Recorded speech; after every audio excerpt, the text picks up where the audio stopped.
हासिल कर सकते इनफैक्ट हैं। सबसे ज्यादा सेंसिटिव तो वही होता है किसी भी रिलीजन से जुड़े हुए वहां के धार्मिक स्थल, और अगर आप उन्हें फूंक देंगे या वहां तोड़फोड़ करेंगे, वहां हमला करेंगे, तो सबसे ज्यादा सेंटिमेंट्स हर्ट होंगे। मतलब धर्म तो ऐसी चीज है कि लोग कहीं भी कैसे भी भड़क जाएं, वही अभी हो रहा है बांग्लादेश में।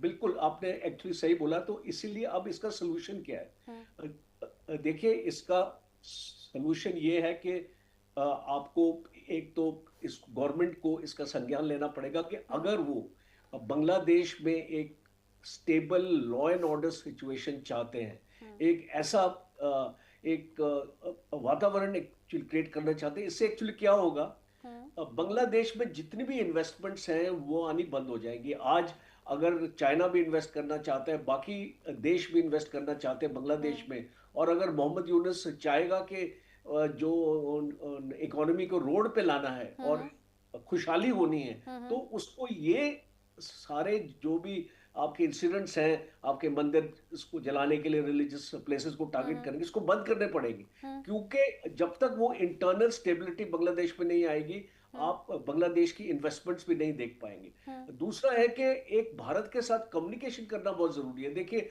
अभी भारत और बांग्लादेश की दूरियां बढ़ती जा रही हैं। अब मैं देख रहा हूं कि जो स्टेटमेंट्स इस तरीके से आ रही हैं, भारत कोशिश कर रहा है कि मोहम्मद यूनुस को टाइम पे टाइम उसको एक बताता रहे कि हमारे कंसर्न्स भी हैं, हमारे जो वहाँ पे हिंदू पॉपुलेशन है वो हमको भी अफेक्ट करती है। हम्म। बट आई थिंक उसका कोई इतना ज़्यादा एक्चुअली फर्क नहीं पड़ रहा है। तो ये बहुत ज़रूरी है कि हम इसको एक स्ट्रक्चर्ड मैनर से बांग्लादेश के ऊपर प्रेशर डाला जाए। और लास्ट पॉइंट ये है, देखिए बाहर की हम्म। ताकतें तो लगी हुई हैं, आपका यूनाइटेड स्टेट्स भी आपका लगा हुआ है, चाइना भी लगा हुआ है। हम्म। दोनों को अपने वेस्टेड इंटरेस्ट है बांग्लादेश में। हाँ। आज अगर हम आईएसआई की मूवमेंट्स बांग्लादेश में देख रहे हैं, हाँ। और हम देख रहे हैं कि पाकिस्तान का फॉरेन मिनिस्टर भी बांग्लादेश आता है और हम्म। ऐसी स्टेटमेंट्स आपकी निकलती हैं, हम्म। बांग्लादेश का आर्मी चीफ भी पाकिस्तान जाता है, तो ये एक म्यूचुअल एक्सचेंज बिल्कुल। हम देख रहे हैं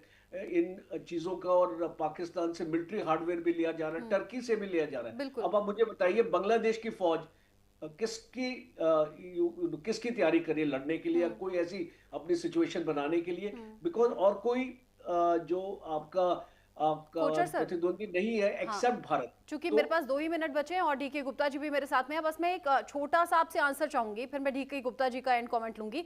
मुझे बताइए, बांग्लादेश में जो अभी हो रहा है, हम कह रहे हैं पाकिस्तान के रास्ते पर चल रहा है बिल्कुल बांग्लादेश, और ये अपनी बर्बादी की इबारत खुद दिख रहा है, लेकिन यहाँ सेना का रोल क्या होना चाहिए आपके लिहाज से?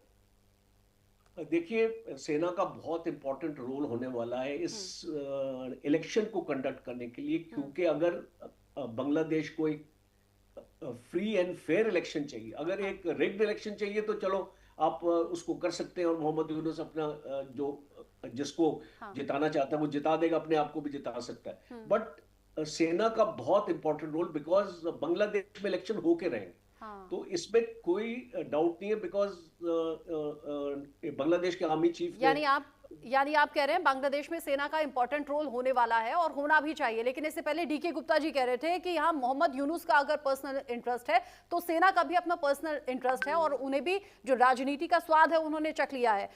गुप्ता जी, आपका एंड कमेंट। अनम्यूट कर लें आप खुद को, शायद म्यूट हैं।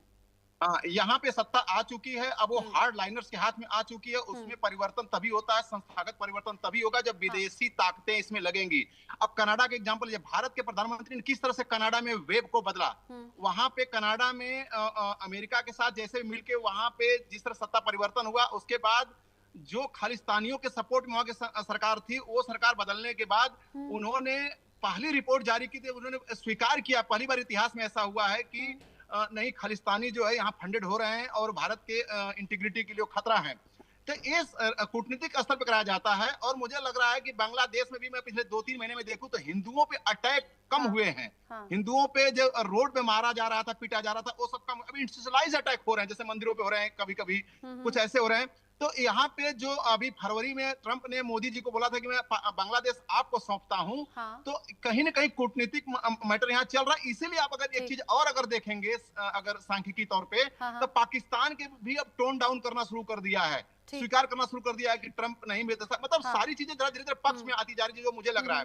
तो यहाँ पे भी कुछ दिनों में या 1-2 सालों में अगर नजदीकियां अमेरिका के साथ भारत की बढ़ती हैं, अगर अमेरिका के साथ बढ़ती हैं, तो बांग्लादेश में नॉर्मलाइजेशन हो जाएगा। ठीक है। अगर नहीं बढ़ती हैं, तो बांग्लादेश लेकिन में अभी आने वाले वक्त में अभी जल्दी भी बांग्लादेश में हालात सुधरते हुए नहीं दिख रहे, और भारत में भी अब स्ट्रेटेजी कुछ चेंज करनी पड़ेगी, क्योंकि पड़ोसी देश है, और ऐसे में किसी भी तरीके से बांग्लादेश की बिगड़ती हुई चीजों का असर भारत पर ना पड़े, ये बड़ी सोचने वाली बात है। बहुत शुक्रिया आपका मेजर जनरल राजन कोचर सर और डीके गुप्ता जी, दोनों का ही आपका बहुत शुक्रिया न्यूज इंडिया के साथ जुड़ने के लिए, इस डिस्कशन में साथ में